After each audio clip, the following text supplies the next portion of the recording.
here with head baseball coach Nick Popp, 14-8 winners over Mars Hill. Coach, had a little bit of a slide last week, but you guys were able to respond back. What did you see from your team be able to bounce back the way they did? Yeah, I think you said it. I think that's probably the most important thing is, sometimes college baseball, you play a 50-game regular season schedule, and not all weeks are going to be the same, right? It's long, it's practice every day, and, we played Columbus and North Greenville last week, and, we had a rough week. And so I think the biggest thing is, sure, we put up 14 runs, we played well, we pitched it well for the most part, but seeing them show up, that's what we keep talking about. You got to get up, you got to roll out of bed, and you got to show up. And you find out what you're made of when adversity hits and when tough games happen and when you're 0 for your last 10 and when your last 2 outings on the mound aren't good. And you find out what you're built on and what you're made of when that happens. And so I'm just, I'm proud that they showed up tonight. They were ready to go. The energy was good, and we started from the first inning. So you mixed up the lineup a little bit. You put up 14 runs in the process, scored in 6 of 8 runs. What did you see from kind of a new-looking lineup for you guys? No, I thought it functioned really well. I thought offense is all about kind of passing it to the next guy, right? It can't be all about I'm going to win the game with one swing. It's about having a quality at bat, pass it down to the next guy. A quality at bat might be a walk. A quality at bat might be 9 pitches, even if you strike out. It just depends on the situation. And I thought we strung together quality at bats really all game long, and that's when 14 runs happened. I don't know what we had in the hit column, but we took our HBPs, we took our walks.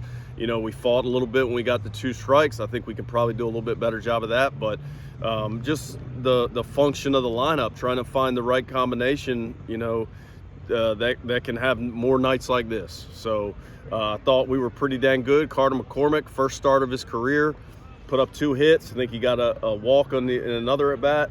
And that's what we're looking for. We're looking for some fire starters a little bit, some guys that bring some energy and can be locked in every single at bat. So, talk about people who had a first start. Neil Stamm gets his first start on the mound, goes 6 innings. What did you see from your freshman arm? And then AJ Camarota came in, did a job in the 7th, and then Nate Winterhalter closed it out in the 8th and 9th. What did you see from your arm, especially Neil Stamm? Yeah, Neil was really good tonight. Neil has a chance to be really good. I think Neil has a chance to be a weekend type guy. He's young. We got a lot of good young talent, but it's a lonely place out there. You're playing in front of a good crowd.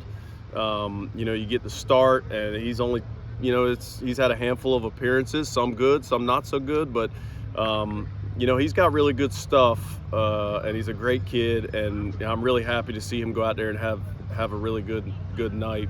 But I think what he did was he filled his zone up. I told the guys afterwards, some guys that didn't have success, I told them, I literally would rather you give up a home run than come in and walk the guy. And, offenses feed and momentum is created when you give free bases up. And so just trying to get that through the head of some of our younger guys. They try to be perfect. They get a little nitpicky. They try to get the corners a little bit, and that's great, but you got to get there, right? And when you don't, and you go 3-1 to hitters, or you walk them, now you got guys taking big swings. You got, guys taking their A swing, or you got free bases, and you saw what happened. We give up, I think, 3 free bases. Guy hits a grand slam.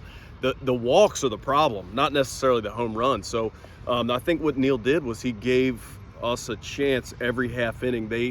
Mars Hill had to work to score, and hitting's hard. And when you throw strikes, hitters are stupid. They swing at balls and they take strikes, and so filling up the zone, I thought, is what he did the best. He had multiple pitches for a strike, and hats off to Neil. I'm glad to see it. So you guys have a tough weekend series coming up. Georgia Southwestern won a series from Tampa, who was ranked #1 in the country at the time. Always have a great pitching staff down in Americas. What do you want to see from your team this weekend? Yeah, I'd like to see Georgia Southwestern not always have one of the best arms in the nation, but Friday night's going to be the real deal. That kid they're rolling out on Friday nights is as advertised. To shut down Tampa, complete game Tampa, 1 run. He is going to be difficult, but it's like every other game.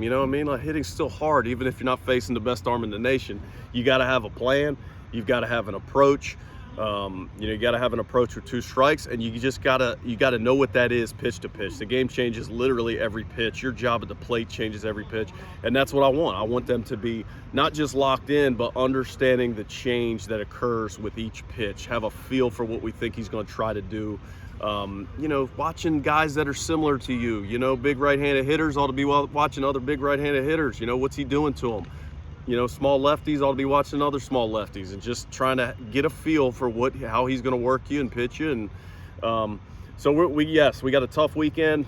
Team that's ahead of us in the conference. They're going to come out here ready to roll, and we got to do the same. Coach, congratulations. Go enjoy it. Thank you.